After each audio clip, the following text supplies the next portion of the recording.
Puji nama Tuhan, saudara-saudaraku yang dikasihi oleh Tuhan. Malam hari ini kita berjumpa lagi dalam acara Miracle is Free.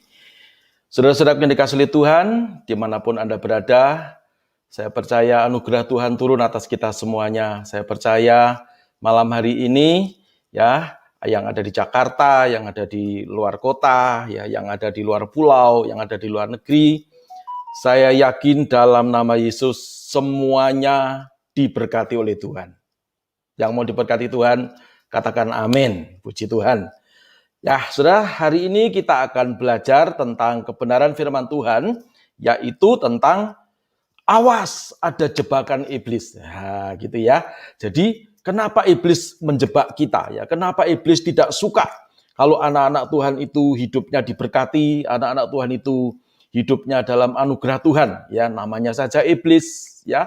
Kalau namanya iblis itu pasti nggak suka kalau ada anak-anak Tuhan yang diberkati oleh Tuhan, ya. Maka hari ini kita akan belajar bersama-sama dan sebelumnya mari kita masuk dalam doa dan setelah masuk dalam doa kita akan memuji menyembah Tuhan. Haleluya, puji Tuhan.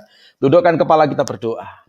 Bapak, kami mengucap syukur malam hari ini, malam yang luar biasa, di mana kami semuanya boleh bersama-sama hadir dalam ibadah streaming Tuhan. Walaupun kami tidak bisa berjumpa seperti masa-masa yang lalu sebelum ada COVID Tuhan, tetapi kami tahu Engkau hadir, Engkau menjamah kami, dan pada waktu Tuhan hadir, yang sakit sembuh, yang miskin diberkati, yang mengalami persoalan, Tuhan beri jalan keluar dalam nama Yesus. Kami menyerahkan acara ini dari permulaan hingga pada akhirnya dalam tangan anugerah Tuhan. Demi nama Yesus kami sudah berdoa. Haleluya, bersama dengan saya berkata, amin. Puji Tuhan. Nah, sekarang kita akan masuk dalam puji-pujian dulu. Ya, namanya ibadah harus pakai puji-pujian. Kenapa, Pak? Ibadah kok pakai puji-pujian? Ya, karena Alkitab sendiri yang bicara, padahal engkaulah yang kudus, yang bersemayam di atas puji-pujian umatku Israel, kata Tuhan. Jadi, kalau kita memuji, menyembah Tuhan, ya, saudara, maka Tuhan hadir. Kalau Tuhan hadir, engkau yang sakit sembuh, ya, engkau yang dalam keluarga selalu ada persoalan, ada masalah, ya, pada waktu Tuhan hadir, selalu Tuhan beri jalan keluar. Haleluya. Nah, sekarang kita bersama-sama menyanyi, menyembah Tuhan, puji Tuhan.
syukur bagimu. Mari sama-sama kita sungguh-sungguh sembah Dia. Kami percaya Engkau hadir dalam hidup kami, Tuhan. Ku datang sujud di hadapan-Mu, memuji-Mu, menyembah-Mu, Yesus. Ku menyembah-Mu lebih dalam lagi dalam hadirat Tuhan. Segala pujian syukur bagimu. Kau hadir dalam hidupku kini.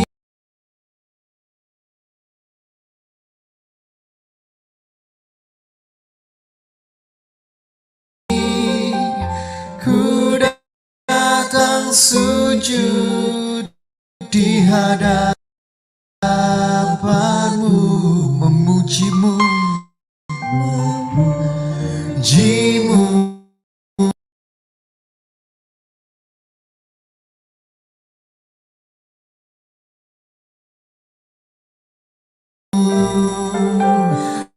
Menyembahmu, Yesus, menyembah segala pujian.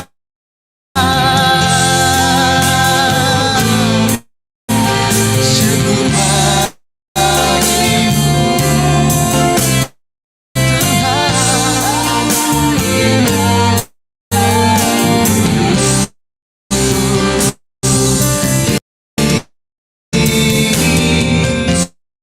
ku datang sujud di hadapanmu, memujimu, menyembahmu,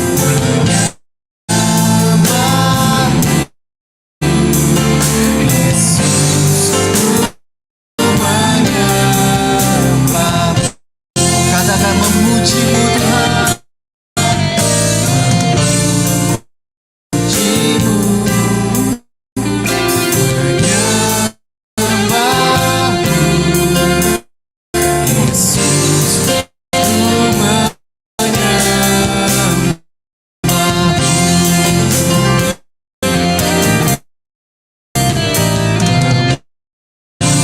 memujimu, menyembahmu, Yesus, menyembahmu.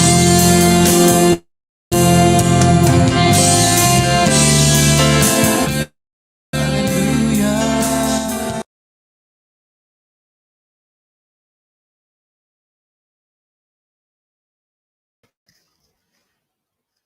Puji Tuhan, saudara-saudara, saya minta maaf karena sedikit gangguan daripada internet, ya. Tapi dengan tidak mengurangi ucapan syukur kepada Tuhan, kita sama-sama sudah menyembah Tuhan dan kita imani bahwa Tuhan Yesus sudah hadir di dalam hati kita. Tuhan Yesus sudah hadir di tengah-tengah kita. Nah, sekarang saatnya kita akan masuk di dalam pemberitaan firman Tuhan. Saudara, kita siapkan hati kita dan kita akan membahas, awas, ada jerat iblis. Ya, puji Tuhan. Saya minta Pastor Fendi berdoa buat kita semuanya malam hari ini. Puji Tuhan. Saya persilahkan Pastor Fendi berdoa Mari kita firman Tuhan. sama-sama satu hati, sama-sama kita masuk di dalam doa. Bapa yang baik, Bapa yang penuh kasih, Bapa yang kami kenal di dalam nama Tuhan Yesus, kami mengucap syukur buat malam hari ini, kami diberikan kesempatan untuk sama-sama bersama dengan jemaat-Mu memuji dan menyembah Tuhan. Kami percaya Engkau hadir, melawat setiap kami, keluarga demi keluarga yang rindu untuk mendengarkan kebenaran firman-Mu.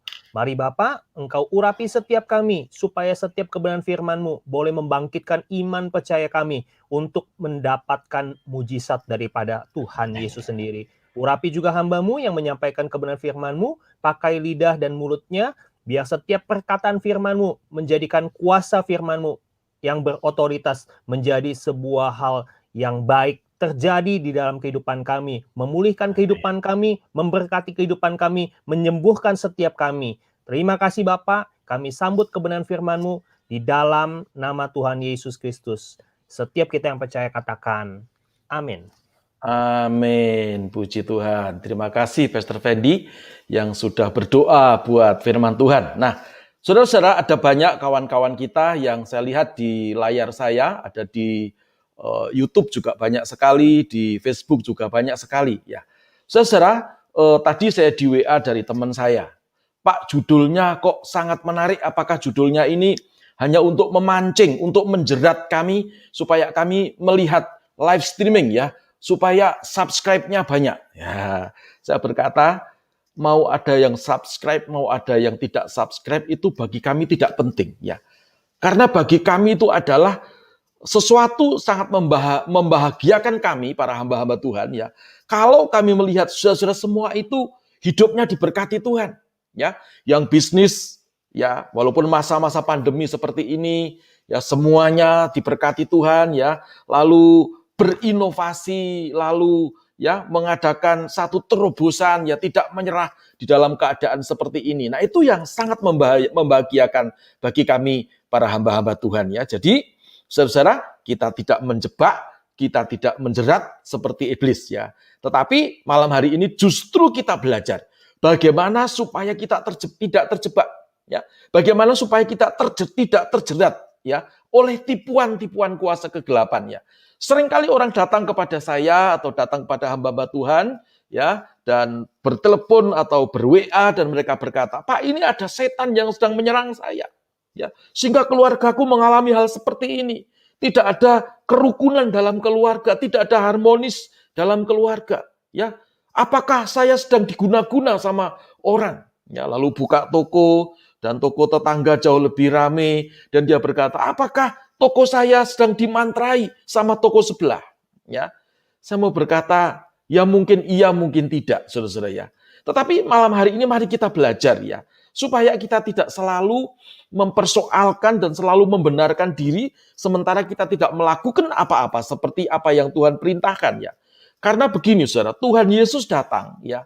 Tuhan Yesus mendatangi kita, itu mencari kita supaya kita yang percaya kepada Tuhan itu hidupnya diberkati, diselamatkan, masuk surga, dan sementara kita masih ada di tengah-tengah dunia ini, saudara, maka hidup kita ini juga menjadi garam dan terang, ya. Nah, sebuah keinginan manusia, sebuah kerinduan manusia, ya. Saya percaya manusia itu memiliki sebuah keinginan, ya. Seperti Tuhan memiliki keinginan, seperti Tuhan memiliki kerinduan menyelamatkan ciptaannya, ya. Dan kalau malam hari ini kita boleh bersama-sama, ya, untuk membahas supaya kita tidak terjerat oleh iblis, saya mau ingatkan seperti tadi yang saya sudah katakan, ya, bahwa setiap manusia itu pasti punya keinginan, ya, keinginan yang begitu kuat, bahkan orang berkata visi, ya, bahkan orang berkata, oh ini cita-cita. Orang kalau tidak punya keinginan maka orang itu, ya, akan hidupnya mengalami kemunduran, ya. Tetapi orang kalau memiliki sebuah keinginan, maka orangnya akan semangat untuk memperjuangkan keinginannya, ya.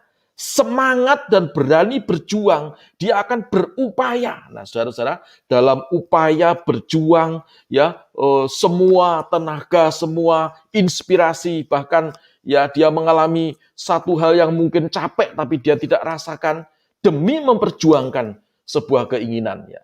Iblis tahu bahwa manusia itu jatuhnya bukan pada apa? Hal-hal yang besar-besar, saudara-saudara, ya. Tapi dimulai dari hal yang kecil, ya. Kalau dari keinginan manusia iblis bisa bekerja di situ, ya, maka iblis tidak perlu susah payah untuk menghancurkan manusia, ya. Saudara-saudara, maka itu di dalam Yakobus pasal yang pertama ayat yang ke-14 dan yang ke-15, ya. Saya ulangi, saudara bisa membuka Alkitab karena malam hari ini kita ibadah, ya. Mungkin pakai handphone, mungkin atau ada Alkitab di samping saudara, di depan saudara. Buka Alkitabmu, Yakobus 1 ayat yang ke-14 dan yang ke-15. Alkitab berkata, tetapi tiap-tiap orang dicobai oleh keinginannya sendiri. Perhatikan, ya. Jadi manusia itu dicobai, ya, bukan karena setan saja, ya, tapi karena keinginan diri sendiri, ya, karena ia itu diseret, ya. Jadi karena keinginan itu, lalu keinginan itu menyeret manusia, ya, dan dipikat. Jadi keinginan itu sudah menyeret, sesudah menyeret memikat. Kata memikat itu menjerat. Menjerat itu membelenggu, ya. Jadi kalau keinginan yang tidak diserahkan kepada Tuhan, keinginan yang muatannya itu ambisi, maka keinginan itu akan menjerat manusia, memikat manusia, dan dikatakan olehnya, ya, dan apabila keinginan itu, ini ayat yang ke-15, dan apabila keinginan itu telah dibuai, ya, ia melahirkan dosa. Perhatikan, ya. Jadi keinginan itu melahirkan dosa. Ia melahirkan dosa, dan apabila dosa itu sudah matang, jadi dosa itu bisa matang, ya. Lalu kalau sudah matang, maka ia melahirkan apa? Yaitu melahirkan maut. Perhatikan. Nah, kalau sudah seperti ini bukan setan yang salah. Kalau sudah seperti ini, ya bukan Tuhan yang salah. Tapi yang salah ada diri sendiri, saudara-saudara, ya. Sekali lagi, setan itu tahu anak-anak Tuhan itu punya kuasa. Setan itu ngerti anak-anak Tuhan itu punya wibawa ilahi.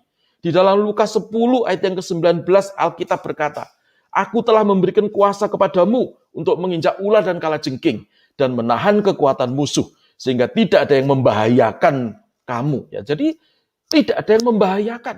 Setan tahu kita punya kuasa. Kisah Para Rasul 1 ayat yang ke-8. Ya, kamu akan menerima kuasa kalau Roh Kudus turun ke atas kamu. Setiap orang yang percaya kepada Tuhan, ada Roh Kudus dalam hatinya. Roh Kudus ini memberi kuasa. Setan ngerti, saudara ya. Kalau berhadapan-hadapan dengan anak Tuhan, setannya yang kalah. Tetapi jeleknya, ya, anehnya, bin ajaibnya, saudara ya. Ada banyak anak-anak Tuhan yang takut dengan setan. Mestinya kita yang takut, setan yang takut dengan kita. Tapi ini dibalik, kita yang takut dengan setan. Kenapa? Karena tidak mengerti bahwa sesungguhnya dalam hidup kita ini sebagai anak-anak Tuhan, kita sudah diberikan wibawa, kita sudah diberikan kesaktian oleh Tuhan. Kenapa saya bilang kesaktian? Kisah Para Rasul 1 ayat yang ke-8. Kata kesaktian itu dalam bahasa aslinya dunamos. Kata kuasa itu adalah dunamos. Alkitab bahasa Jawa ya berkata ya ananging kowe bakal podo tompo kasekten. Kata kasekten itu kesaktian. Jadi orang Kristen itu adalah orang yang benar-benar ditakuti sama kuasa-kuasa kegelapan. Makanya iblis bekerja bukan berhadapan-hadapan dengan kita. Cara iblis bekerja adalah menunggangi keinginan manusia. Saya ulangi, menunggangi keinginan manusia. Karena tadi Alkitab berkata, tetapi tiap-tiap orang ya dicobai oleh keinginannya sendiri karena ia diseret dan dipikat oleh keinginan itu. Dan apabila keinginan itu telah dibuai, ia melakukan dosa. Perhatikan. Ya, dan apabila dosa itu telah menjadi matang, dosa itu melahirkan maut atau kebinasaan. Setan santai saja.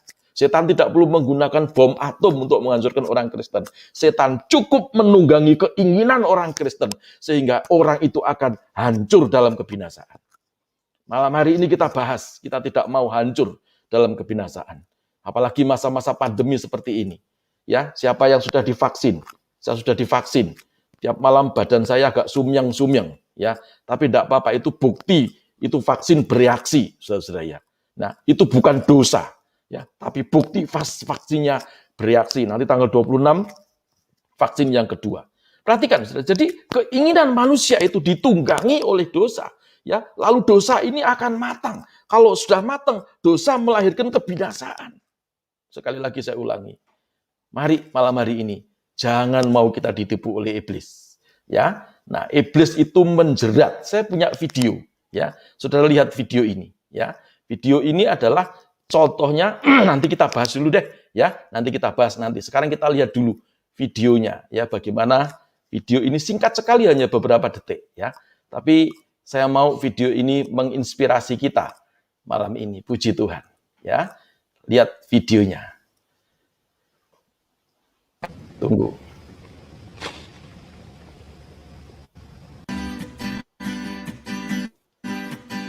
Nah, hanya sedikit kan? Jadi videonya tidak banyak-banyak, ya, hanya sedikit. Ini ceritanya adalah bagaimana orang itu menangkap seekor ular. Ya, jadi menjerat seekor ular, ularnya besar, ya, tidak usah susah payah bagaimana bergelut dengan ular besar, tapi ular besar, ular piton itu cukup dijerat dengan kaleng, ya, dengan apa itu namanya pralon, ya, dan di dalam pralonnya itu dikasih jerat, ya, tentunya dikasih apa? Dikasih umpan di situ, perhatikan, ya.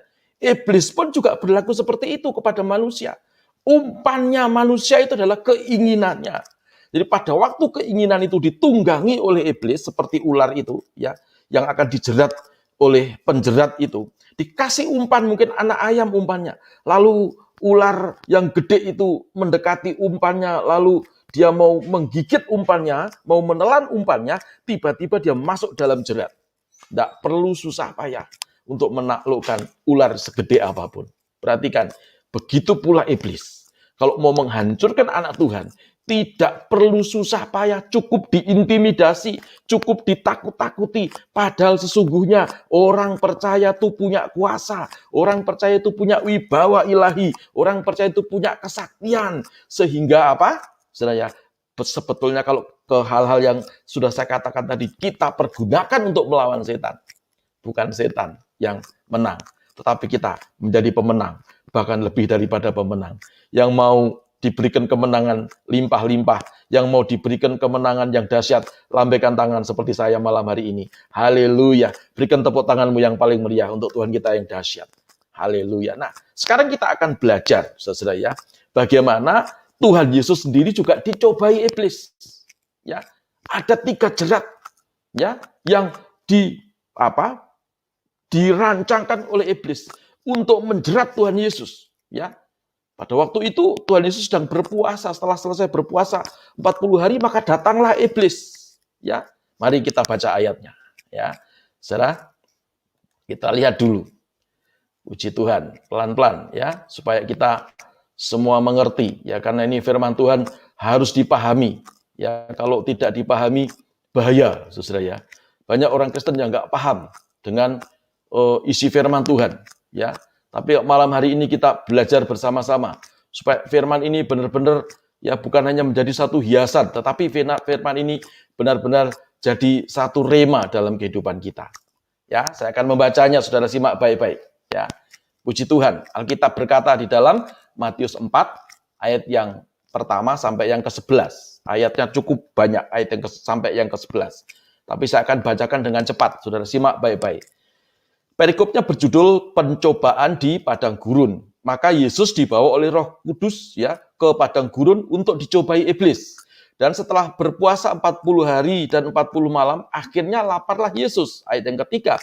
Lalu datanglah si pencoba itu dan berkata kepadanya, jika engkau anak Allah, perintahkanlah supaya batu-batu ini menjadi roti. Ayat yang keempat. Tetapi Yesus menjawab, ada tertulis, manusia hidup bukan dari roti saja, tetapi dari setiap firman yang keluar dari mulut Allah. Perhatikan, dari setiap firman yang keluar dari mulut Allah. Ayat yang kelima.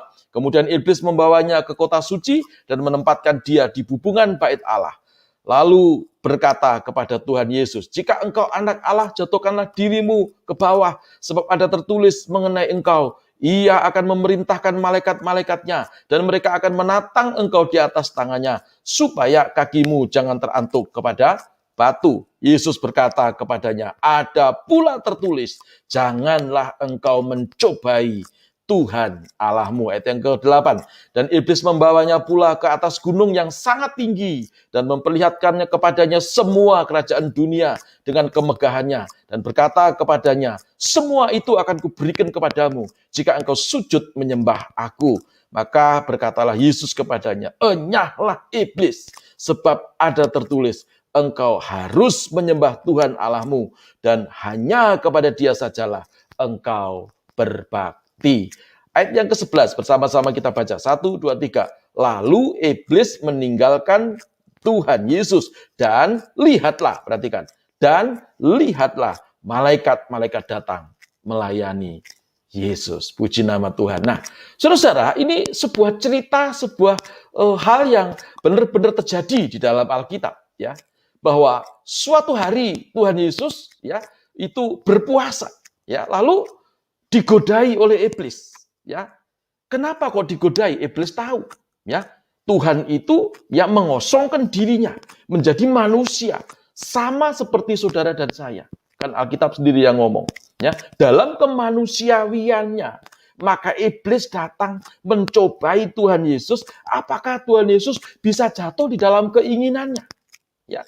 Dan kebetulan yang dicobakan kepada Tuhan Yesus ada 3 hal yang malam hari ini kita juga perlu belajar, karena 3 hal ini sering sekali terjadi di dalam kehidupan kita orang-orang yang percaya. Kalau kita tidak waspada, kalau kita tidak berjaga-jaga, kalau kita tidak awas, kita tidak memiliki hikmat, maka hidup kita seperti tadi, ya. Di dalam Yakobus 1 ayat ke-14 dan 15, kita akan jatuh, kita akan terjerat, kita akan terpikat oleh apa? Oleh keinginan kita sendiri, ya. Di mana di dalam keinginan itu sudah ada dibuai dosa. Keinginan yang menggebu-gebu yang disertai dengan ambisi, ya, ambisi pribadi untuk kehormatan diri sendiri, di situ dibuai iblis, ya, dibuai dosa. Kalau dosa itu sudah matang, maka akan menghasilkan atau melahirkan apa? Kebinasaan, kata firman Tuhan tadi. Iblis tahu, ya, dalam kemanusiawiannya Tuhan sebagai manusia, ya, 40 hari dia puasa. Ini hebatnya di ayat yang pertama dari Matius pasal yang keempat ini. Kalau nanti saudara bisa mengcompare di dalam Markus pasal yang pertama juga, Lukas pasal yang keempat, ya, dikatakan, ya, di situ maka Yesus dibawa oleh roh di sini huruf besar. Jadi Yesus dibawa oleh Roh Allah ke padang gurun untuk apa? Bukan untuk menerima wahyu, bukan untuk menerima perintah dari Allah Bapa, tetapi dikatakan untuk dicobai iblis. Saudara perhatikan, ya, Yesus yang sebagai anak Allah saja, ya, Yesus yang menebus dosa kita saja masih diizinkan Bapa untuk dicobai iblis. Apalagi kita, ya. Makanya jangan jadi orang Kristen itu orang yang jumawa, saudara, ya. Jangan jadi orang Kristen yang sok sombong, ya, lalu tidak mau belajar, lalu Anda angkuh, lalu menghakimi sesama, menghakimi hamba-hamba Tuhan, menghakimi gereja-gereja. Tidak.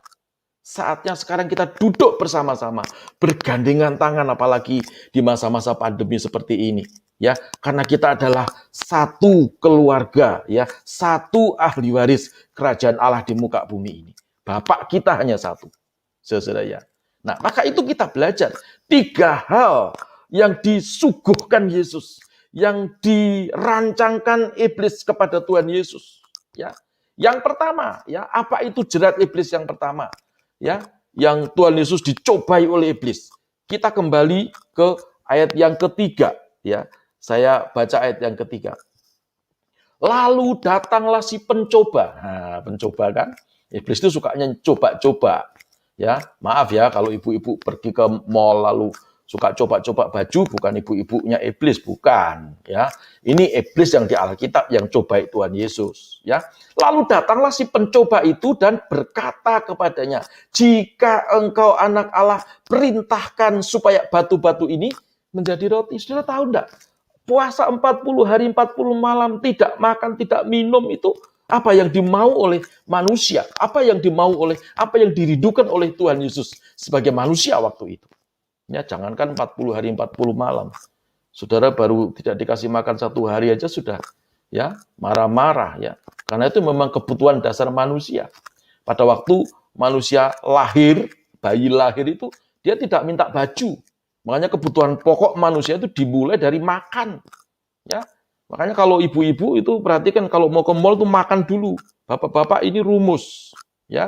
Kasih makan istrinya dari rumah kenyang-kenyang, nanti lepas di mall. Ya, dia tidak akan terlalu banyak belanja yang tidak, ya. Dia bisa berpikir jernih.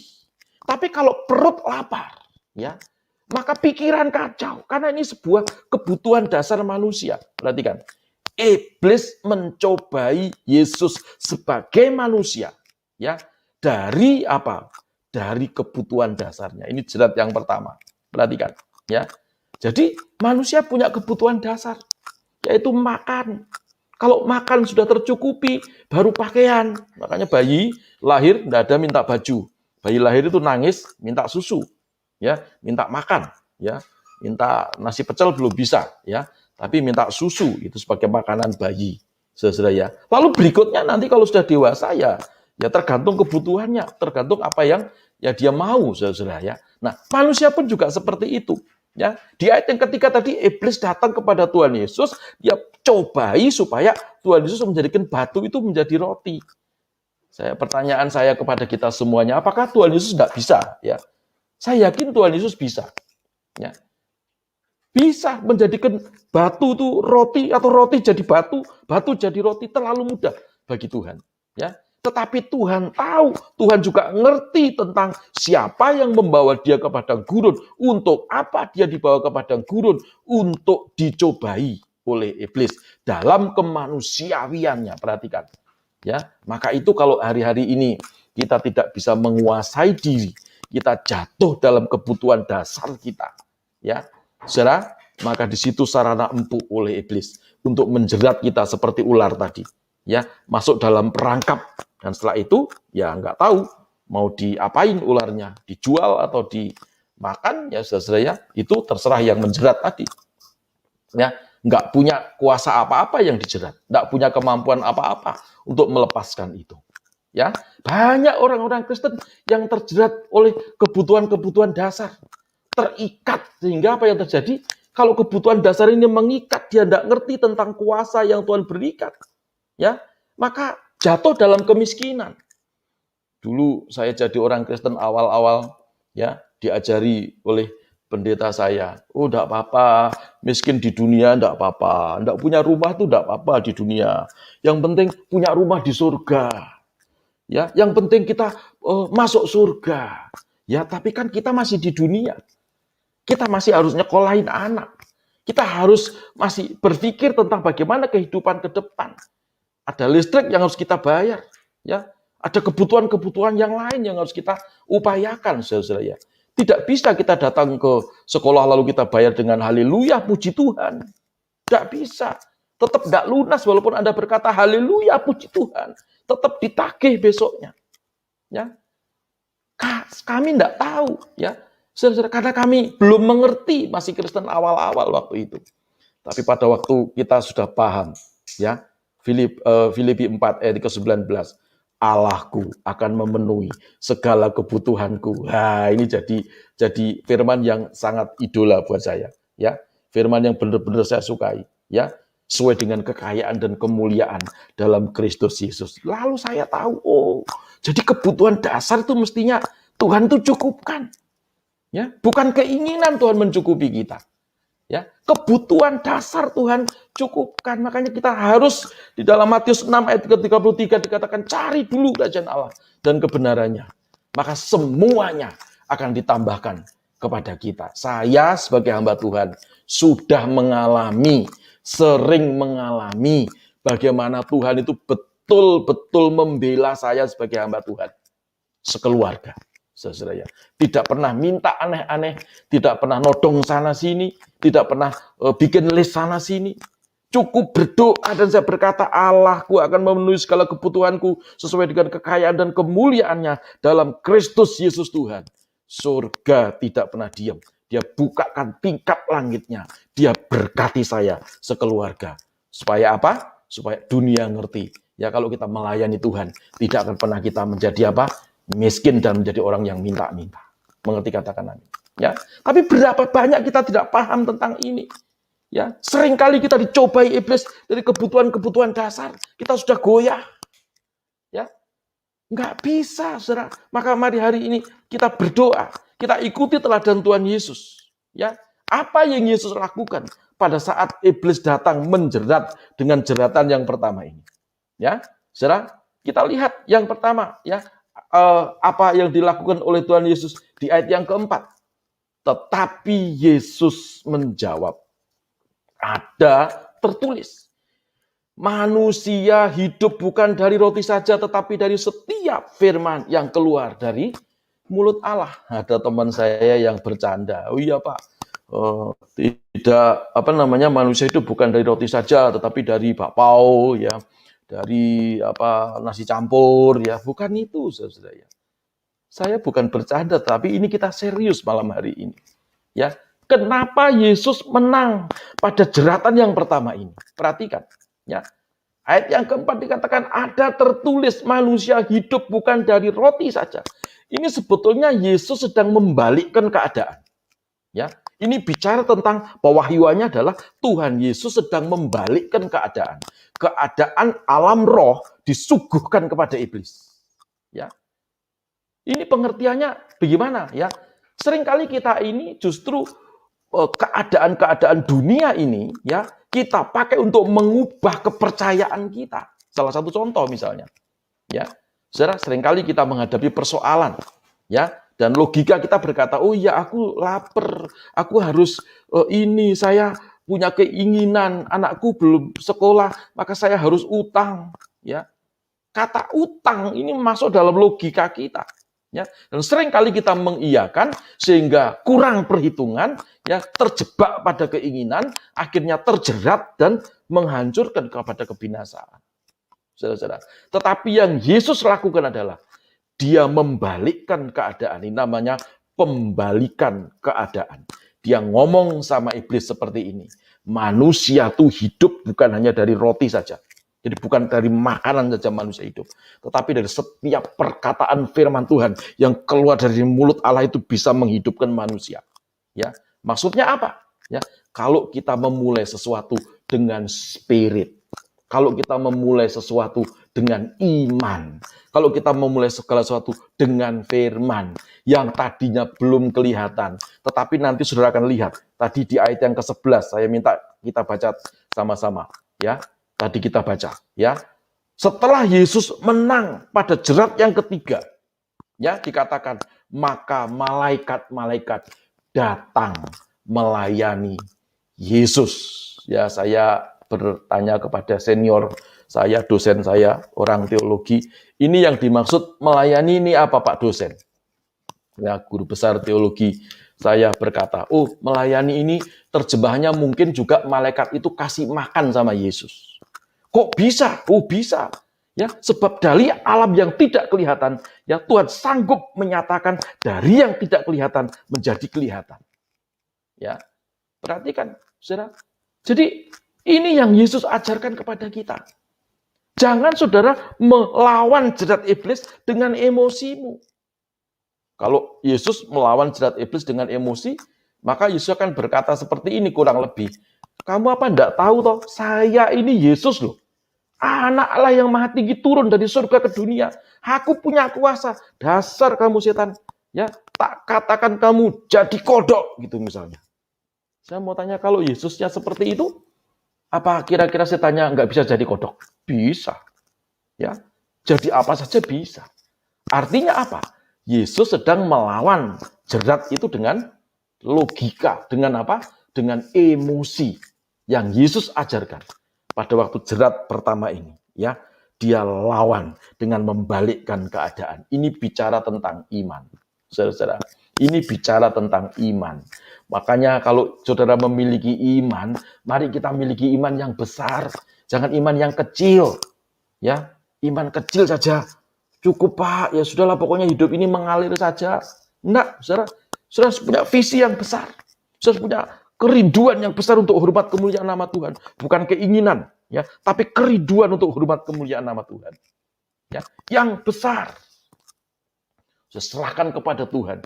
Saya percaya belum kelihatan, belum tahu apa yang akan terjadi, tapi iman itu terus saudara perkatakan dan terus kerjakan, perkatakan dan kerjakan, perkatakan dan kerjakan, perkatakan dan kerjakan, cepat atau lambat.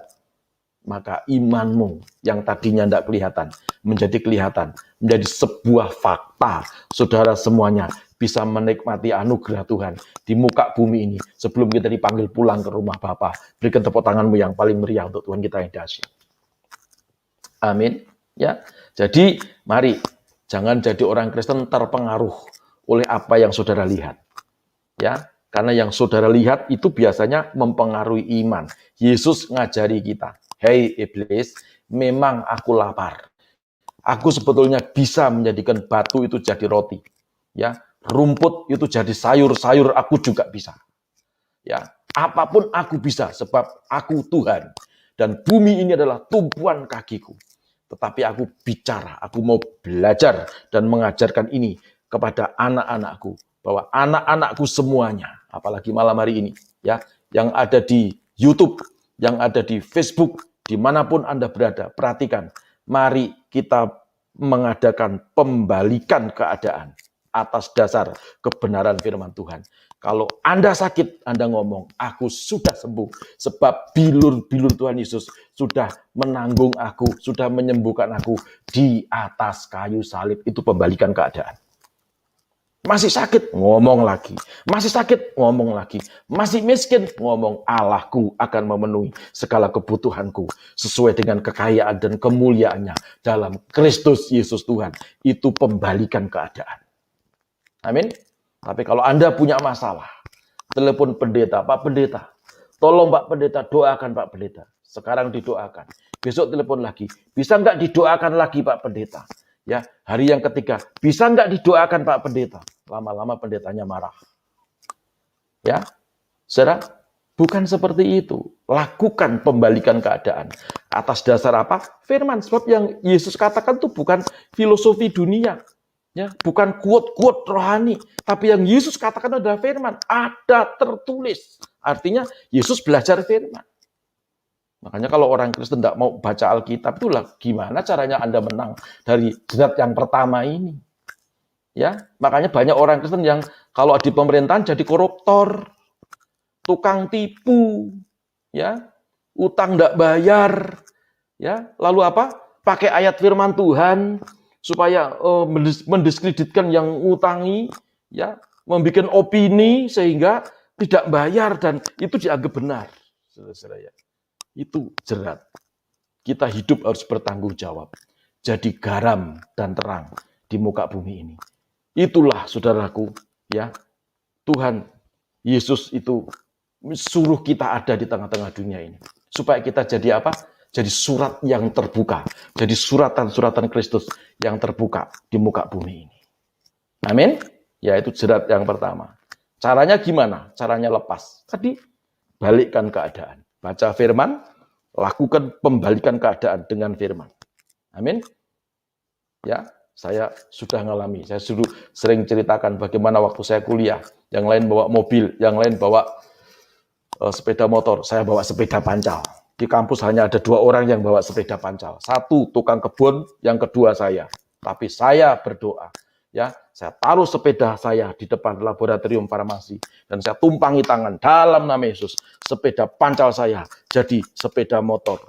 Ya, Pak Dr. Yusuf Subagio Sutanto itu dosen saya di Kota Solo. Mungkin malam hari ini juga lagi nonton live streaming, ya. Dia tegur saya, Paulus, kamu gila ya. Masa ada sepeda pancal kamu tumpangi tangan suruh jadi sepeda motor. Ya, saya berkata kepada Pak dosen saya, Dr. Yusuf Sutanto. Nanti kata, ini iman saya Pak Dokter. Nanti Pak Dokter akan tahu bahwa Allahku akan mencukupi segala kebutuhanku sesuai dengan kekayaan dan kemuliaan dalam Kristus Yesus Tuhan. Amin. Dan itu terjadi, saudara-saudara ya. Puji Tuhan. Jadi saya sudah ngalami. Ya. Jadi kalau khotbah sudah ngalami itu enak, saudara ya. Bukan katanya. Seperti Ayub. Dulu aku mendengar Tuhan hanya dari kata orang, tetapi sekarang aku mengalaminya sendiri. Ya, jerat yang kedua kita baca ayat yang ke-5 dan ayat yang ke-6. Ya, ayat yang ke-5 dan yang ke-6 sudah mau 1 jam ya. Puji Tuhan. Kemudian iblis membawanya ke kota suci dan menempatkan dia di bubungan bait Allah.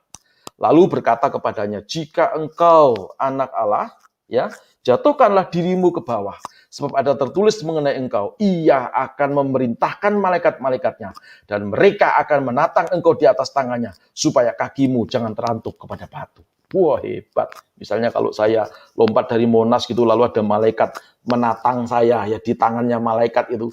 Lalu orang banyak melihat, diabadikan, difotoin gitu, masuk ke YouTube, masuk kemana-mana, dan orang akan berkata, Paulus tuh sakti loh, pendeta Paulus tuh pada waktu dia lompat dari Monas itu ditatang loh, tatang oleh tangan malaikat loh. Malaikatnya kelihatan. Ini bicara tentang apa? Bicara tentang keinginan manusia yang kedua itu setelah terpenuhi kebutuhannya, ya semuanya sudah tercukupi, maka manusia itu membutuhkan apa? Membutuhkan kehebatan, membutuhkan pengakuan, membutuhkan supaya terkenal, ya. Membutuhkan apa kalau orang Kristen? Karunia, ya, supaya banyak yang undang. Ya, membutuhkan apa? Kalau sudah seperti itu supaya tenar, ya, bahasa Jawanya supaya kondang, ya. Wah, kan hebat. Ya loncat dari bait Allah dari paling tinggi lalu malaikatnya begini. Yesusnya tidak mati. Sebab ini firman Tuhan loh yang ngomong. Ya, perhatikan.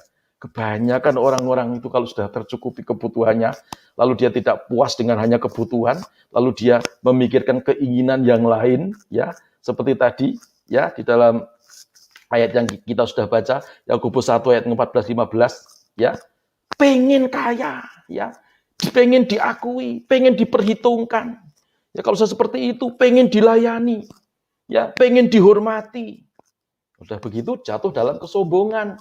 Kalau sudah sombong, iblis tinggal ngipasi. Karena iblis jatuhnya juga dalam kesombongan. Yesaya 14 ayat ke-14. Ya, dia berkata, oh aku akan menyamai yang maha tinggi, akan duduk di antara awan-awan. Tuhan tahu, tangkap isi hatinya. Daripada Lucifer itu dicampakkan ke bumi. Perhatikan. Ya, makanya iblis juga ingin mencari wadyabala. Ya, caranya apa? Supaya orang itu ya jatuh dalam kesombongan. Dengan cara mencari kehebatan, mencari pengakuan, mencari ketenaran, mencari pengaruh supaya terkenal. Saya ketemu dengan teman saya, ya, lalu dia ngomong dengan saya, nggak sengaja sih ya, di sebuah minimarket begitu. Pak Paulus ya, luar biasa loh, sekarang subscribe-nya banyak. Ya, saya tanya sama dia, subscribe-mu berapa? Saya baru 200. Ya, terus untuk apa subscribe itu? Saya bilang gitu. Apa supaya terkenal? Ya, saya bilang tugas kita sebagai hamba-hamba Tuhan itu seperti selang, ya, hanya sebagai sarana, ya. Selang itu kalau sudah tahu ada airnya di sini, lalu ada selangnya di sini, hanya sebagai apa? Alat untuk lewatnya air, ya. Yang menghidupi Anda tuh bukan selangnya, yang menghidupi Anda tuh airnya, Yesusnya. Jadi yang ditinggikan tuh biar Tuhan Yesus saja. Amin.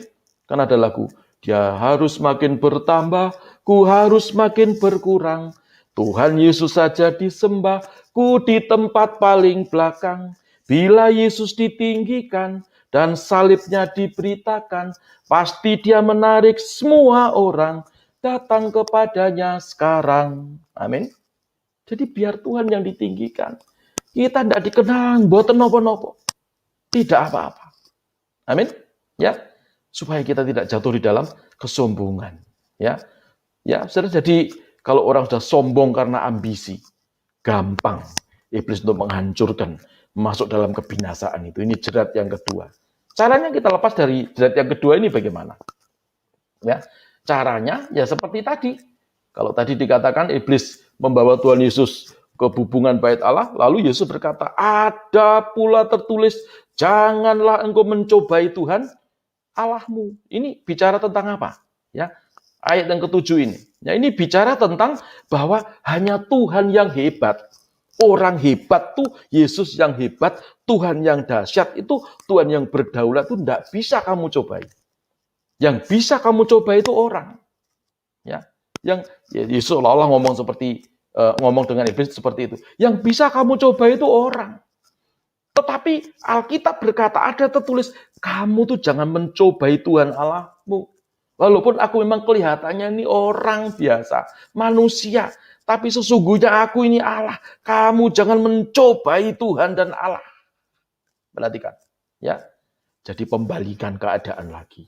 Ya, saudara. Jadi mari, kalau kita percaya ya percaya. Kalau percaya jangan ragu-ragu. Kalau ragu-ragu, saudara, artinya engkau tidak percaya. Sekali Yesus tetap Yesus untuk selama-lamanya. Ya, setan tidak mungkinlah mengalahkan kita, tidak mungkin kalau kita hidup dalam kebenaran firman Tuhan, kecuali kita kambuh lagi, kumat lagi, jadi ciptaan yang lama. Ya, jadi caranya yang kedua ini untuk kita lepas jerat yang kedua, yaitu jerat kehebatan manusia yang disuguhkan iblis. Caranya adalah kita harus ingat bahwa hanya Yesus yang disembah. Ya, ayat yang ketujuh tadi. Ya, ada pula tertulis, janganlah engkau mencobai Tuhan Allahmu. Manusia boleh kamu cobai. Kamu boleh bersandiwara di depan manusia, tapi jangan kepada Tuhan. Amin. Yang terakhir, ya, yang terakhir ayat yang ke-9. Dan berkata kepadanya, semua itu akan kuberikan kepadamu jika engkau sujud menyembah aku. Ya, jadi ini iblis membawa ke gunung. Ya, gunungnya tinggi sekali, lalu iblisnya ngomong, ini semua akan kuberikan kepadamu, kekayaan, kemegahan, segala kerajaan dunia dan kemegahannya akan kuberikan kepadamu. Kalau kamu tuh sujud menyembah aku. Waduh, luar biasa. Ini keinginannya, atau jerat yang ketiga ini apa? Jerat kekuasaan. Perhatikan, kalau keinginan, kebutuhan dasar tadi sudah tercukupi, lalu sudah hebat, lalu biasanya orang tidak mungkin diam. Ya, lalu dia bersyukur di rumah. Terima kasih Tuhan, Tuhan sudah memberikan kepada saya kecukupan semuanya, keluarga baik-baik, anak-anak baik-baik. Ya, saya sudah hebat, sudah dikenal di mana-mana. Tidak mungkin dia diam. Namanya manusia. Ya, lalu keinginan berikutnya, dia ingin kekuasaan. Untuk apa kekuasaan? Ya, untuk supaya dia dikenal orang. Karena ini kebutuhan yang hakiki. Ya supaya orang berkata, wah kamu hebat loh. Kamu tuh luar biasa. Ya, itu ciri khas iblis menjerat manusia. Saudara, saya ingat tentang quote yang pernah dikatakan oleh Najwa Shihab dalam acara Mata Najwa. Ya, saya catat di catatan saya itu begini. Ketamakan dan kebodohan telah menghukum mereka yang mabuk kekuasaan dan menjadi lupa diri. Perhatikan. Jadi orang kalau mabuk kekuasaan itu jadi lupa diri. Ya, ditanya, istrimu di mana? Nggak tahu. Saya kira tadi istri saya. Suamimu di mana? Nggak tahu. Saya kira saya gandeng tadi suami saya. Kenapa? Kacau pikirannya. Dimabuk oleh apa? Oleh kekuasaan. Menghalalkan segala cara. Ya, itu adalah sifat-sifat duniawi. Sifat-sifat yang jerat iblis yang ketiga yang disuguhkan kepada manusia. Termasuk kepada Tuhan Yesus. Ya, maka itu saudara juga perlu lihat. Coba lihat Raja Saul. Ya, diurapi oleh nabinya Tuhan. Ya, lalu dicium saudara-saudara oleh Samuel. Ya, lalu jadi raja hebat. Sudah tahu? Setelah jadi raja hebat, sombongnya luar biasa. Suruh nunggu nabinya datang aja loh. Ya, nggak datang-datang dia mempersembahkan korban sendiri. Akhirnya Tuhan murka. Kenapa? Karena sok jumawa, sok tahu. Dia sudah memiliki kekuasaan. Dia pikir dengan kekuasaannya dia bisa atur semuanya. Perhatikan, banyak juga di gereja para donatur-donatur ya, memberikan sumbangan kepada gereja lalu mau ngatur gereja. Kalau bisa pendeta dibeli, hargamu berapa? Begitu, ya. Puji Tuhan, di IHK tidak ada. Ya. Dari sekarang dan sampai selama-lamanya, jangan pernah ada seperti itu. Amin. Ya. Di dalam Alkitab juga ada contohnya Yudas Iskariot. Dulu siapa? Ya, lalu dipercaya sama Tuhan Yesus. Jadi bendaharanya Tuhan, lupa daratan. Sombongnya luar biasa. Saudara bisa lihat di dalam Alkitab. Ya, bagaimana sampai pikirannya itu hanya uang mulu sampai gurunya mau dijual. Dan sudah dijual 30 keping perak. Harga gurunya itu saudara-saudara. Perhatikan. Ya. Jadi orang kalau sudah haus kekuasaan itu dikatakan lupa diri, kata Najwa Shihab. Ya. Lalu apa yang Yesus lakukan ketika iblis berkata, semuanya akan kuberikan kepadamu jika engkau sujud menyembah aku. Ayat yang ke-10. Nah ini. Ya. Enyahlah iblis. Sebab ada tertulis. Engkau harus menyembah Tuhan Allahmu. Dan hanya kepada dia sajalah engkau berbakti. Jadi rumus yang ketiga. Ya, ketika Anda mengalami jebakan atau jeratan iblis dalam bentuk kekuasaan, saudara harus melakukan pengusiran setan. Ya, saudara harus tengking tuh setan. Dalam nama Yesus, roh haus kekuasaan, dikasih uang sogokan, apa segala macam, tolak dalam nama Yesus. Ya, sebab ada tertulis, ya itu ya, engkau harus menyembah Tuhan Allahmu dan hanya kepada Dia sajalah engkau berbakti. Ya, kata menyembah Tuhan itu ibadah. Ya, kata menyembah itu berarti ibadah. Ya, kata apa di sini? Berbakti. Ya, berbakti itu ritual. Jadi orang Kristen itu juga ada ritual. Apa ritualnya? Pujian penyembahan. Ya, kemarin ada yang telepon sama saya, Pak, ritualnya harus bawa ayam jago, lalu dibawa ke guru, lalu ayamnya ini nanti dibunuh, ya, dan seterusnya. Itu ritual beda, saudara-saudara ya. Ritual kita sebagai orang percaya, puji-pujian dan penyembahan. Pada waktu Anda memuji menyembah Tuhan, Tuhan hadir. Kalau Tuhan hadir, iblis itu tidak berani menyentuh saudara. Ya, sebab iblis itu gelap, Tuhan itu terang. Nggak ada gelap itu bisa mengalahkan terang, itu nggak ada. Yang ada terang mengalahkan kegelapan. Amin. Maka itu mari, jangan jatuh dalam 3 jerat iblis. Ya, 1 saja hancur, saudara. Jangan 2, jangan 3. Ya, kita tolak dalam nama Tuhan Yesus. Kalau kita menang menghadapi 3 jerat iblis, ya, hadiahnya adalah ayat yang ke-11 dari Matius pasal yang ke-4. Buka Alkitabmu, kita baca bersama-sama. Ya, kita baca bersama-sama. Matius 4 ayat yang ke-11. Lalu iblis meninggalkan Tuhan Yesus dan lihatlah malaikat-malaikat datang melayani Yesus. Perhatikan, kalau engkau menang terhadap jerat iblis, maka malaikat dari surga diutus datang kepada kita, melayani kita. Engkau yang sakit ditanyai sama malaikat, kamu tuh perlu apa sih sebetulnya? Kita tinggal jawab, aku perlu sembuh dari COVID, Tuhan, disembuhkan. Amin. Aku perlu bayar utang, Tuhan. Oh, utang gampang, ya. Dilayani oleh malaikat. Aku perlu bayar uang sekolah anak saya, Tuhan. Tuhan bisa pakai semua orang untuk memberkati kita. Amin. Ya. Tapi kalau kita berkata, nggak bisa, mana mampu, nggak sanggup saya, sukar hidup ini, jadilah seperti apa yang Anda katakan. Tapi kalau Anda berkata, pasti bisa.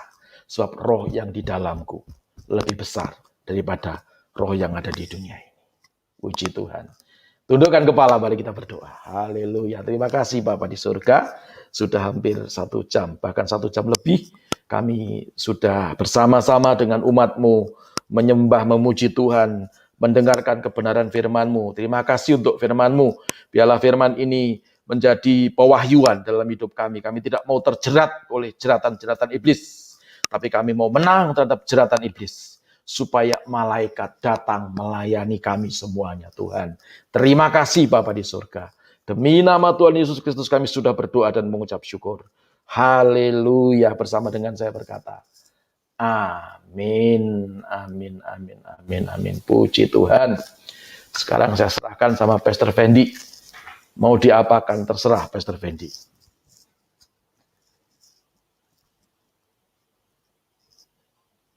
Gak ada suaranya Pastor Fendi. Oke, Ya. terima kasih Pastor Paulus yang sudah menjadi saluran berkat. Hari ini benar-benar firman-Nya memberkati banget kita semua. Saya yakin, percaya semua dari kita yang live di YouTube maupun di Facebook semuanya diberkati. Ya, ada 3 keinginan tadi yang harus kita waspadai tentang pertama kebutuhan, kedua kehebatan, ketiga kekuasaan. Ya, saya sampai catat ini. Oke, sebelum nanti saya berikan waktu buat teman-teman yang mau join untuk berpartisipasi, bertanya langsung, saya sudah menautkan link ya yang ada di Facebook maupun di YouTube. Nanti saudara-saudara yang mau join, ada linknya di streamyard.com. Itu udah ada, tinggal diklik aja. Nanti saudara-saudara tinggal dipandu dan diikutin aja. Saya akan membacakan request dari teman-teman yang di YouTube, Facebook maupun WhatsApp yang mengirimkan permohonan doa untuk didoakan oleh Pastor Paulus. Ada 2 orang ini saya catat. Saya tetap menunggu rekan-rekan yang ingin membuat request doa bisa menuliskan di kolom komentar. Saya akan bacakan terlebih dahulu yang sudah masuk. Ini dari Ibu Rosmia. Pak Paulus mungkin. Selamat malam, Pastor Paulus. Saya Rosmia. Tadi saya sudah divaksin, puji Tuhan. Saya tidak ada keluhan. Ya, tapi saya minta didoakan supaya saya sehat selalu, supaya nanti tanggal 1 April saya divaksin yang kedua dengan baik. Thanks, GBU. Oke, GBU tuh. Bu Rusmia, saya berdoa buat Ibu Rusmia ya. Tuhan Yesus terima kasih, Bu Rusmia sudah divaksin dan vaksin berikutnya 1 April. Biarlah semua berjalan dengan baik dan vaksin itu bereaksi dalam tubuhnya sehingga akan menstimulasi daripada antibodi dalam tubuhnya secara sempurna. Kami berdoa dan ketika antibodinya tumbuh terstimulasi sampai 90 lebih dalam nama Yesus, maka virus corona dikalahkan. Oleh anugerah Tuhan terjadi mujizat, sehat senantiasa dalam nama Yesus. Haleluya. Amin. Puji Tuhan. Amin, amin, amin. Terima kasih. Diimani Bu Rusmia, sehat selalu dan Tuhan Yesus memberkati. Jangan lupa tetap 3M ya Bu. Oke, saya lanjutkan untuk permohonan doa yang kedua dari Ibu Rianti. Nah ini Ibu Rianti menuliskan Shalom. Oh, saya ingin didoakan agar penyakit pada tangan saya bisa sembuh. Awalnya dari sakit asam urat, sekarang tumbuh seperti benjolan di pergelangan tangan saya. Sudah hampir 1 tahun belum hilang. Saya sudah berobat bolak-balik ke dokter, juga belum sembuh. Ibu Rianti. Oke, ya. Kira-kira ini Ibu Rianti yang itu ya, jemaat IHK ya. Jadi ya memang asam urat yang tidak tertangani dengan baik, yang tidak segera diobati, itu akan menumpuk pada sendi-sendi, sehingga asam urat itu akan menjadi kristal urat ya. Jadi kristal urat itu menggumpal, lalu dia ada di sendi-sendi dan sakitnya luar biasa itu, karena namanya kristal ya. Nah, ini ada Pak David Agus Saputra yang mau gabung. Tolong Ko Fendi di ya saya lanjutkan ya. Jadi Bu Rianti, kita berdoa saja ya, pesan saya jangan diurut-urut ya. Pakai obat saja ya. Kalau sudah seperti itu tidak bisa lagi memakai obat-obat asam urat ya, perlu konsultasi dokter. Tapi kita punya dokter di atas segala dokter, namanya Tuhan Yesus Kristus. Pegang tangan yang sakit ya. Nah, kita berdoa dalam nama Yesus. Tuhan Yesus, saya berdoa buat Ibu Rianti yang ada benjolan di tangannya karena ada asam urat yang menumpuk. Dalam nama Yesus, bilur-bilur Tuhan Yesus sembuhkan Ibu Rianti dan mujizat terjadi. Mujizat gratis yang datang daripada Tuhan. Hari ini juga ada kesembuhan. Sudah terjadi. Haleluya. Amin. Ya, Amin, puji Tuhan. amin. Diimani Bu Rianti yang juga bergabung di YouTube, pasti terjadi mujizat. Buat teman-teman yang mau bergabung, Saputra, barangkali itu device-nya, device-nya tidak support. Oke. Ya, Saya nggak device lihat soalnya. beliau nggak support. Mungkin dimatikan dulu Pak David Agus Saputra, lalu masuk lagi coba. Kalau nggak bisa, buat teman-teman yang joinnya lewat handphone, saran saya itu buka browsernya pakai Google Chrome ya. Saya soalnya pernah coba, yang lain nggak bisa. Ya itu aja buat teman-teman. Sekali lagi buat yang mau join live, linknya sudah saya bagikan baik di Facebook maupun di YouTube. Silahkan bisa diklik, diikutin aja tautannya, nanti dipandu. Jangan lupa bukanya pakai Google Chrome. Atau buat teman-teman yang mau berbagi, ya juga boleh, ada berbagi kesaksian untuk memberkati teman-teman yang lain yang sedang online juga boleh. Oke, ditunggu mungkin sekitar 5 menit ya, 8:43 ini. Oke. Tidak ada yang ditanyakan lagi, tidak masalah ya saya kira. Ini luar biasa. Pastor Paulus mungkin sambil lihat-lihat ininya dulu. Saya lihat-lihat ini ada dari Ibu Puspasari Yeni. Shalom Pendeta Paulus Eko. Oh ya, ini hanya pelayanan Bapak jadi berkat bagi yang nonton YouTube. Yo Pak, oh ini Surabaya ini. Amin, nggih Pak Paulus Eko, nggih sami-sami ya gitu ya. Ini Ibu Puspasari Yeni. Lalu ada Ibu Francisca Chong. Shalom Ibu Francisca Chong, shalom Pak Paulus dan teman-teman, puji Tuhan. Ya, shalom juga Pak Daud Ibrahim, shalom, selamat malam Pastor Paulus dan teman-teman GBU All. Wah, haleluya. Ini sudah lama kita tidak ketemu sama Pak Daud Ibrahim ya. Nanti kita ketemu, kita atur waktunya untuk kita sama-sama makan nasi goreng, ya, kesukaan saya. Haleluya. Salam buat teman-teman, buat Ibu, buat semua saudara. Pak Daud, ya semuanya sehat, puji Tuhan. Pak Slamet Pramono, ini di YouTube juga hanya shalom ya, shalom juga. Pak Charlton, oh ini Pastor Charlton, shalom Pak Daud, oh ini menyapa Pak Daud, puji Tuhan ya, saling menyapalah gitu ya. Pak Adi Suyadi.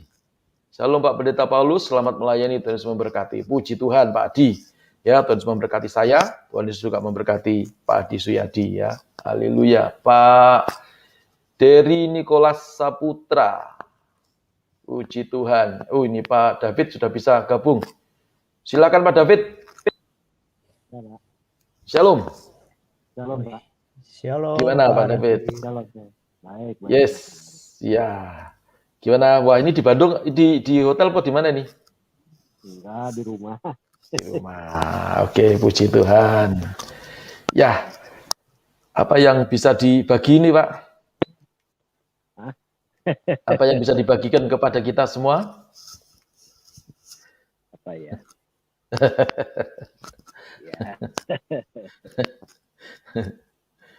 Ya. Ya. Apa ya, Pak? Bingung Pak juga. Pak David malah tanya sama saya. Kalau gitu, karena beliau bingung, kita doakan saja, ya. Mari kita doakan Pak David, saudara-saudara. Ya, haleluya. Kami angkat tangan dan kami berdoa buat Pak David Surya Agung. Kami percaya tangan Tuhan tidak kurang panjang menolong dan segala pergumulan beliau dalam nama Yesus dalam beberapa hari ke depan ada jalan keluar. Karena beliau sudah mendengar firman dan firman itu berkuasa untuk melepaskan segala macam jerat yang diberikan iblis kepada kehidupan manusia. Tolak dalam nama Yesus. Putuskan dalam nama Yesus. Ada jalan keluar, ada mujizat terjadi. Demi nama Yesus Tuhan kami berdoa. Haleluya, sama-sama berkata. Amin, amin, amin. Puji Tuhan. Terima kasih Pak David, salam buat keluarga, salam buat semuanya. Dan mungkin nanti hari Senin saya ke Bandung Pak David, ya, kita ketemu. Puji Tuhan. Silakan dilanjutkan Pastor Fendi. Tunggu. Tadi ada Pak Roman juga. Shalom, selamat melayani. Terima kasih Pak Roman. Tuhan Yesus memberkati Pak Roman. Lalu Ibu Titik Subariah. Shalom, selamat malam Bapak Pendeta Paulus ya. Puji Tuhan ya, selamat malam juga Pak Daniel Sumarjo. Puji Tuhan. Jangan lupa vaksinnya belum ya. Vaksinnya kita masih antri ya. Pak Andri Pasaribu, Pastor Andri Pasaribu, puji Tuhan. Pak Moses Wibowo, puji Tuhan. Sebentar lagi suratnya saya bikin, tenang saja ya. Ibu Ice, Pak Anton Lee, Shalom, puji Tuhan. Banyak sekali. Ibu Rusmia, yang tadi ya. Ibu Mariana Evelyn, puji Tuhan. Ya, Ibu Linda Batam, Shalom, salam buat keluarga. Ibu Lucy Muel, banyak sekali saudara ya. Dan saya menyampaikan terima kasih banyak ya, terutama saudara sudah mendengar firman Tuhan, lakukan dan kerjakan dalam kehidupanmu sehari-hari. Ya saya percaya, maka kita akan menjadi orang-orang yang lepas daripada jerat kuasa kegelapan. Amin. Sebelum saya serahkan kepada Pastor Fendi untuk mengakhiri pertemuan doa kita malam hari ini, saya mau ingatkan bahwa hari Minggu besok jam 10 pagi, IHK Virtual Church akan dilayani oleh Pastor Henny Kristianus. Ya, Pastor Henny Kristianus itu dari Tangan Pengharapan. Ya, tentunya yang sering nonton YouTube, ya itu tidak asing lagi siapakah beliau. Ya, besok akan membawakan satu tema yang dahsyat dan luar biasa. Kalau Anda tidak ikut ibadah, rugi. Ya, Pak kan ada ibadah siaran tunda, rugi. Ya. Lebih baik ibadah yang bersama-sama dengan kita, wah dahsyat gitu ya. Tuhan Yesus sukacita ya. Sekali lagi yang khotbah adalah pendeta siapa tadi namanya? Henny Kristianus. Minggu depannya yang khotbah hari Minggunya juga yang khotbah suaminya yaitu Yohanes Kristianus ya, begitu ya. Puji Tuhan. Itu aja yang saya sampaikan Pastor Fendi. Silakan.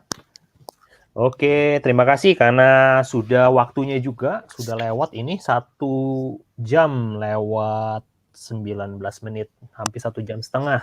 Terima kasih buat rekan-rekan sekali lagi, buat teman-teman, sahabat yang sudah setia bergabung di YouTube dan di Facebook. Saya mengingatkan kembali hari Minggu tadi seperti yang Pastor Paulus katakan, kita ada ibadah secara live jam 10 pagi dan ibadah anak jam 1 siang. Karena sudah, nanti kita akan lanjutkan kembali ibadah Miracle is Free tetap akan tayang minggu depan jam 19.30. Stay tune. Dan mari kita sama-sama akhiri ibadah kita pada malam hari ini. Mari kita sama-sama, saya undang untuk sama-sama bersatu di dalam doa. Bapak yang baik, Bapak di dalam nama Tuhan Yesus, terima kasih buat hari ini, malam ini Tuhan, kami begitu diberkati, kami dikenyangkan, kami dipuaskan oleh kebenaran firman-Mu, dan kami berdoa, biar kebenaran firman-Mu yang kami dengar tidak berlalu dengan sia-sia, tetapi boleh menjadi rema di dalam setiap kehidupan orang-orang percaya yang mendengarkan firman-Mu. Kami percaya adalah berbahagia orang yang mendengarkan firman-Mu dan juga menjadi pelaku kebenaran firman-Mu. Meteraikan firman-Mu Tuhan di dalam setiap kehidupan orang percaya yang mendengarkan firman Tuhan malam hari ini.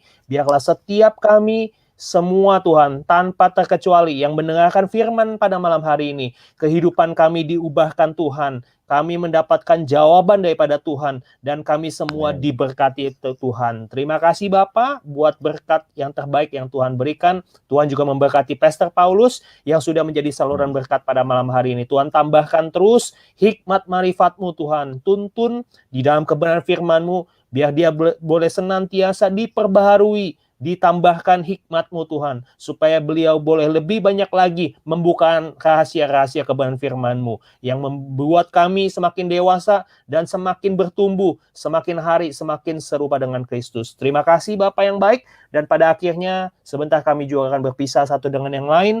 Berikan kami waktu istirahat yang baik. Dan pada malam hari ini kami percaya Tuhan memberikan sukacita dan damai sejahtera bagi setiap kami. Dan pada akhirnya sebelum kami berpisah, kami mengangkat kedua tangan kami menengadahkan wajah kami siap menerima yang terbaik daripada Tuhan. Mari semua kekasih-kekasih Tuhan, kita angkat kedua tangan kita, mari kita terima berkat yang terbaik. Haleluya, haleluya. Kekasih-kekasih Tuhan, Engkau adalah biji mata Tuhan. Mari kita menerima berkat yang melimpah-limpah dari Allah Bapa, Putra, dan Roh Kudus, berkat di dalam nama Tuhan Yesus Kristus yang menjadikan kita semua kepala dan bukan ekor, terus naik dan tidak pernah turun. Apa saja yang Engkau kerjakan dengan kedua tangan-Mu, Tuhan Yesus buat Engkau berhasil dan beruntung.